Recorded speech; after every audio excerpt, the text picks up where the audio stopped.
Juste pour compléter sur l'attractivité, moi il me semble, même si ça a été minoré par certaines interventions, que le salaire constitue quand même un élément déterminant de l'attractivité.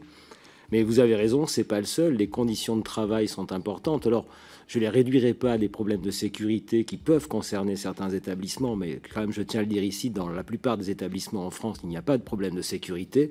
Donc là encore, il faut arrêter d'instrumentaliser cette difficulté pour essayer d'en faire quelque chose de politique. Baissons les nombres d'élèves par classe et les conditions de travail des enseignants s'amélioreront largement.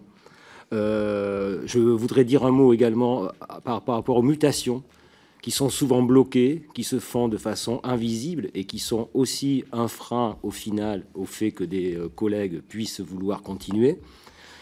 Et vous avez parlé des stagiaires qui arrêtaient. Je pense qu'il faut aussi parler des personnels titulaires qui, au bout de 20, 15 ans, 20 ans, 25 ans, veulent arrêter ce métier. Et pour notre part, on y voit souvent une perte de sens très forte dans leur démarche, perte de sens largement liée aux réformes qui ont eu lieu ces dernières années. Et je mettrai en exemple la réforme du lycée professionnel, une réforme Blanquer qu'on nous a présentée comme l'excellence du lycée professionnel, avec de la co-intervention, avec du chef-d'œuvre, avec des heures d'individualisé énormes, avec des familles de métiers auxquelles d'ailleurs les familles ne comprennent rien pour l'orientation.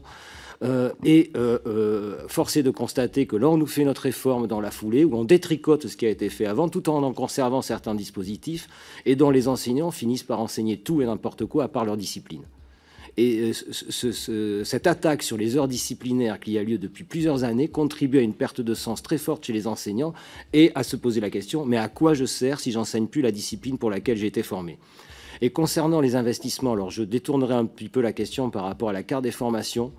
Je pense qu'il faut sortir de la vision court-termiste de la carte des formations qui nous a imposée et au contraire s'inscrire dans le long terme et donc envisager des ouvertures de formations qui correspondent aux enjeux écologiques, aux enjeux également de relocalisation industrielle, aux enjeux numériques. Je pense également que si on veut lutter contre l'orientation subie en lycée professionnel, peut-être qu'on peut ouvrir des formations consacrées au métier du sport, au métier de la culture. Là, pour le coup, ça rendrait le lycée professionnel beaucoup plus attractif. Voilà. Merci.